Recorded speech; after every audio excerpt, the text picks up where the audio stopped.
Selalu ingat Maranatha. Hari Kamis yang lalu kita memperingati hari kenaikan Tuhan Yesus. Tuhan Yesus datang ke dunia untuk menyelamatkan kita semua. Ia mencurahkan darahnya untuk menebus dosa semua umat manusia. Ia mati di kayu salib, dan pada hari yang ketiga Tuhan Yesus bangkit dari kubur. 40 hari kemudian Tuhan Yesus naik ke sorga. Setidaknya ada 3 berkat besar yang boleh kita terima dari kenaikan Tuhan Yesus. Yang pertama, Tuhan Yesus menyediakan tempat bagi kita di rumah Bapa di sorga. Yohanes 14 ayat 1-3 berkata, "Janganlah gelisah hatimu, percayalah kepada Allah, percayalah juga kepadaku. Di rumah Bapa-Ku banyak tempat tinggal. Jika tidak demikian, tentu Aku mengatakannya kepadamu. Sebab Aku pergi ke situ untuk menyediakan tempat bagimu. Dan apabila Aku telah pergi ke situ dan telah menyediakan tempat bagimu, Aku akan datang kembali dan membawa kamu ke tempatku, supaya di tempat di mana Aku berada, kamu pun berada." Kelak saat kita tinggal di rumah yang di sorga, maka tidak akan ada lagi ancaman virus COVID-19 seperti sekarang ini. Di sorga tidak ada penyakit, virus, kuman, atau bakteri. Di sorga tidak akan ada kesedihan, air mata, pertengkaran, atau pencurian dan perampokan. Karena di sorga tidak akan ada lagi dosa dan kejahatan. Semua kesedihan, persoalan, penyakit yang kita alami sekarang di dunia hanyalah sementara. Semua ada tanggal deadline-nya atau ada masa kadaluarsanya. Kelak itu semua akan berakhir dan kita semua akan pulang ke sorga untuk selama-lamanya bersama Tuhan Yesus. Dialah Raja segala raja dan Tuhan segala Tuhan yang memerintah selama-lamanya. Jaminan ini akan membuat kita menjalani hidup dengan pengharapan. Walau banyak hal yang tidak kita mengerti terjadi di sekeliling kita ataupun kepada kita, namun karena kita mengingat bahwa sebagai anak-anak Tuhan, kita semua pasti memiliki tempat di sorga, maka kita tetap beriman, tetap bersemangat, tetap setia mengikut Tuhan dan melayani Tuhan. Kita tahu bahwa apapun yang terjadi kepada kita sekarang di dunia ini, kelak kita pasti mempunyai masa depan yang terindah, yakni rumah yang kekal di sorga. Amin. Yang kedua, Tuhan Yesus tidak meninggalkan kita sebagai yatim piatu. Tuhan Yesus memberikan Roh Kudus kepada kita. Tuhan Yesus tahu bahwa kita semua membutuhkan Roh Kudus untuk dapat hidup menang selama kita di dunia ini. Kerap kali kita mau berbuat hal yang benar dan hal yang baik, tetapi dengan kekuatan kita sendiri, kita tidak mampu untuk melakukannya. Ada banyak godaan di dalam dunia ini. Ada juga nafsu atau kehendak daging kita yang kerap kali menghalangi kita untuk berbuat benar dan berbuat yang baik. Ada setan atau iblis yang selalu berusaha membuat kita hidup di dalam dosa dan diikat oleh dosa. Namun dengan kuasa Roh Kudus, kita akan dimampukan untuk melawan semua itu dan hidup di dalam kebenaran. Roh Kudus adalah penolong kita yang sejati yang diberikan Tuhan kepada kita setelah Ia naik ke sorga. Yohanes 14 ayat 16-18 berkata, "Aku akan minta kepada Bapa dan Ia akan memberikan kepadamu seorang penolong yang lain, supaya Ia menyertai kamu selama-lamanya, yaitu Roh kebenaran. Dunia tidak dapat menerima dia, sebab dunia tidak melihat dia dan tidak mengenal dia. Tetapi kamu mengenal dia, sebab ia menyertai kamu dan akan diam di dalam kamu. Aku tidak akan meninggalkan kamu sebagai yatim piatu. Aku datang kembali kepadamu. Secara rohani, kita tidak pernah sendirian. Sebagai anak Tuhan, kita tidak yatim piatu.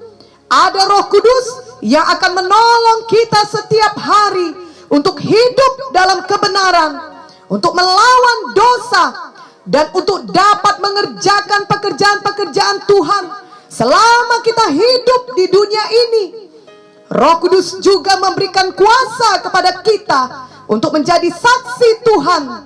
Kisah Para Rasul 1 ayat 8 berkata, tetapi kamu akan menerima kuasa kalau Roh Kudus turun ke atas kamu, dan kamu akan menjadi saksiku di Yerusalem dan di seluruh Yudea dan Samaria dan sampai ke ujung bumi. Biarlah kita semua benar-benar menjadi saksi Tuhan selama kita hidup di dunia ini. Seperti firman Tuhan dalam Planet Seed pada minggu yang lalu, kita tidak diam saja, tetapi kita berikan obatnya, yang berarti kita memberitakan Injil, yakni kabar baik yang membawa keselamatan kepada sebanyak-banyaknya orang. Marilah kita juga memuridkan mereka, sehingga kelak mereka dapat memuridkan orang lain lagi. Amin. Yang ketiga, Tuhan Yesus akan datang kembali. Dalam Yohanes 14 tadi kita sudah membaca bahwa Tuhan Yesus berjanji bahwa ia akan datang kembali. Juga Kisah Para Rasul 1 ayat 9 sampai 11 menuliskan, sesudah ia mengatakan demikian, terangkatlah ia disaksikan oleh mereka, dan awan menutupnya dari pandangan mereka. Ketika mereka sedang menatap ke langit, waktu ia naik itu, tiba-tiba berdirilah dua orang yang berpakaian putih dekat mereka dan berkata kepada mereka, hai orang-orang Galilea, mengapakah kamu berdiri melihat ke langit? Yesus ini yang terangkat ke sorga meninggalkan kamu akan datang kembali dengan cara yang sama seperti kamu melihat dia naik ke sorga. Tuhan Yesus yang sama yang naik ke sorga pasti akan datang kembali menjemput kita semua yang percaya kepadanya. Jadi kita yang masih hidup pada waktu kedatangan Tuhan akan berjumpa dengan Tuhan di angkasa. Dan kalau ada orang-orang yang kita kasihi yang sudah meninggal duluan, maka kita akan bertemu dengan mereka kembali. 1 Tesalonika 4 ayat 16 sampai 18 berkata, sebab pada waktu tanda diberi, yaitu pada waktu penghulu malaikat berseru dan sangkakala Allah berbunyi, maka Tuhan sendiri akan turun dari sorga, dan mereka yang mati dalam Kristus akan lebih dahulu bangkit. Sesudah itu kita yang hidup, yang masih tinggal, akan diangkat bersama-sama dengan mereka dalam awan menyongsong Tuhan di angkasa. Demikianlah kita akan selama-lamanya bersama-sama dengan Tuhan. Karena itu hiburkanlah seorang akan yang lain dengan perkataan-perkataan ini.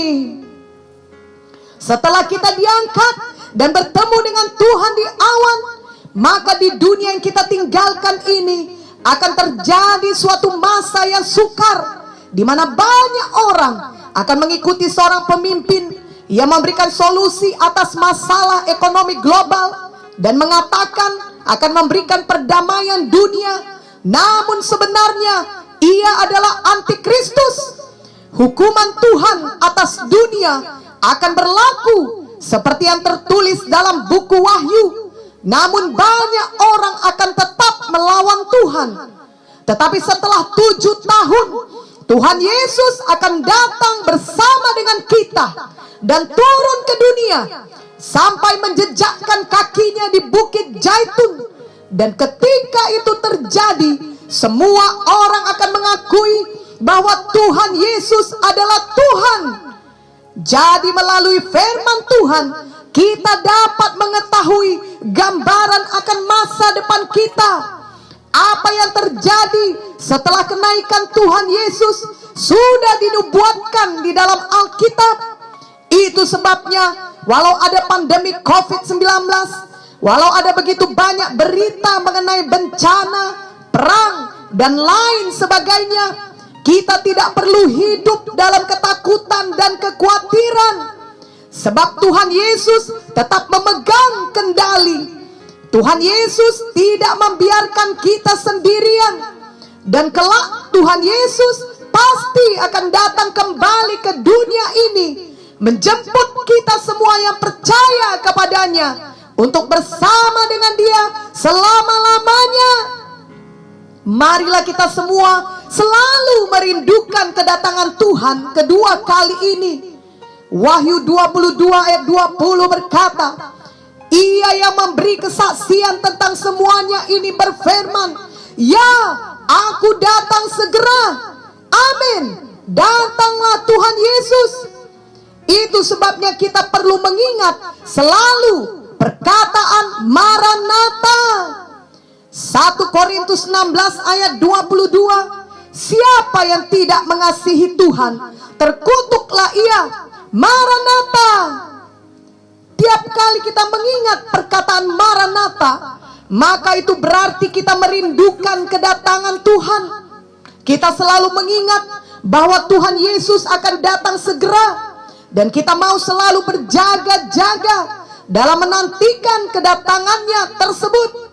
Hati kita setiap hari berseru, Tuhan Yesus, datanglah.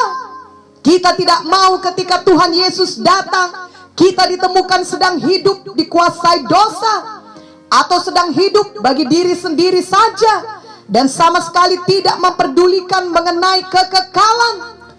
Memanglah sebagai anak-anak Tuhan, kita memiliki jaminan bahwa ada rumah kita di sorga, bahkan ada upah kita di sorga. Namun bagaimana keadaan upah kita itu ditentukan dari apa yang kita kerjakan selama kita di dunia ini, sebelum kedatangan Tuhan kembali, ataupun sebelum kita dipanggil Tuhan. Tuhan memberi kita hidup di dunia ini karena Tuhan mempunyai maksud bagi kita masing-masing. Ada pekerjaan yang harus kita lakukan. Jadi hidup kita sekarang ini di dunia adalah kesempatan bagi kita untuk berbuat bagi Tuhan, untuk berbuah bagi Tuhan. Jadi marilah kita memakai waktu kita selama hidup di dunia dengan sebaik-baiknya. Jangan dipakai untuk hal yang sia-sia, apalagi untuk melakukan dosa dan kejahatan. Tapi justru mari melakukan pekerjaan yang baik, dan mari lakukan dengan segenap hati pekerjaan-pekerjaan Tuhan tersebut. Memang untuk itulah kita diselamatkan Tuhan. Efesus 2 ayat 10 berkata, karena kita ini buatan Allah, diciptakan dalam Kristus Yesus untuk melakukan pekerjaan baik yang dipersiapkan Allah sebelumnya. Ia mau supaya kita hidup di dalamnya.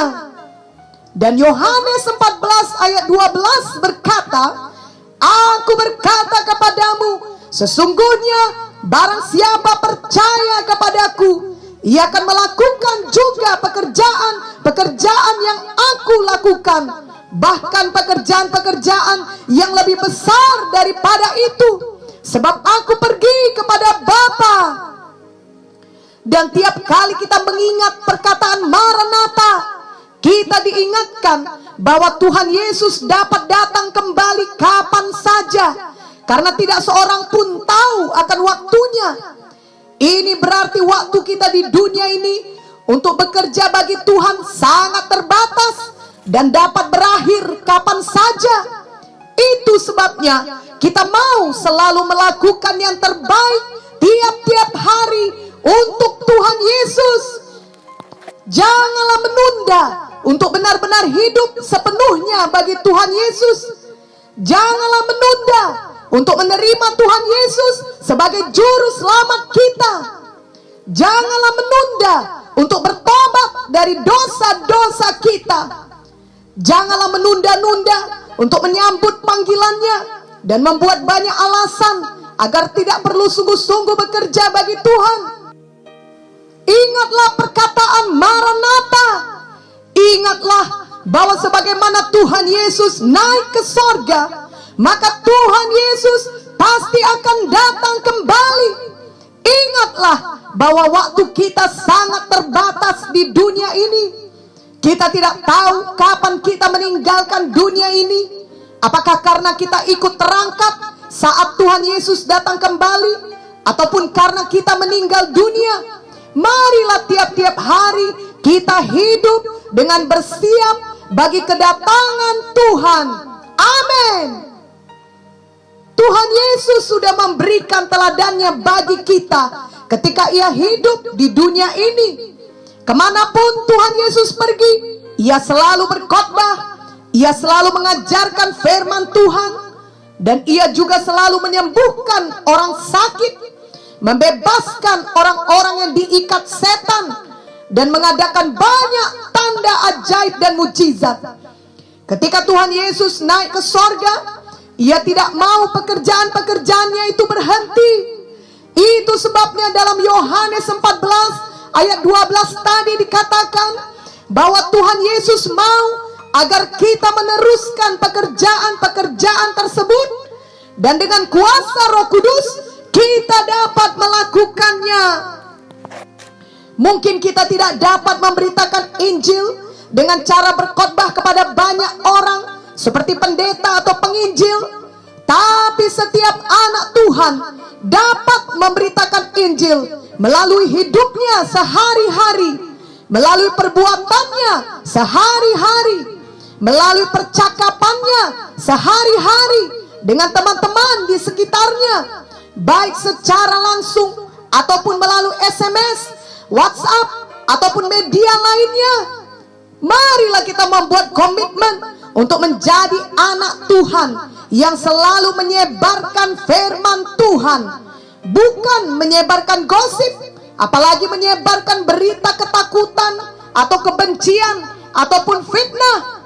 Dalam menantikan kedatangan Tuhan Yesus kedua kali, biarlah tindakan kita senantiasa penuh kasih, jujur, rajin, dan tulus, sehingga orang-orang dapat melihat Tuhan Yesus melalui semua perbuatan baik kita tersebut. Demikianlah hidup kita selalu menjadi saksi bagi Tuhan. Selain itu, setiap kali kita mengingat perkataan Maranatha, itu juga mendorong kita untuk selalu berdoa. Dan kita bukan hanya berdoa bagi kebutuhan diri kita sendiri saja, melainkan kita juga berdoa bagi orang lain, sehingga hidup mereka dijamah Tuhan. Kita berdoa bagi orang-orang yang sedang dalam kesusahan dan di dalam bencana. Kita berdoa bagi kesejahteraan negeri kita. Kita berdoa bagi semua keadaan yang sedang terjadi di dunia ini. Kita berdoa untuk pertobatan dan keselamatan bagi semua orang lainnya. Kita percaya ada kuasa di dalam doa kita. Marilah terus mengingat perkataan Maranatha. Maka kita juga diingatkan untuk terus melakukan dengan setia pekerjaan-pekerjaan yang Tuhan percayakan kepada kita selama kita masih hidup di dunia ini, sebelum kita ikut terangkat bersama Tuhan Yesus saat ia datang kembali menjemput kita. Amin. Maranatha.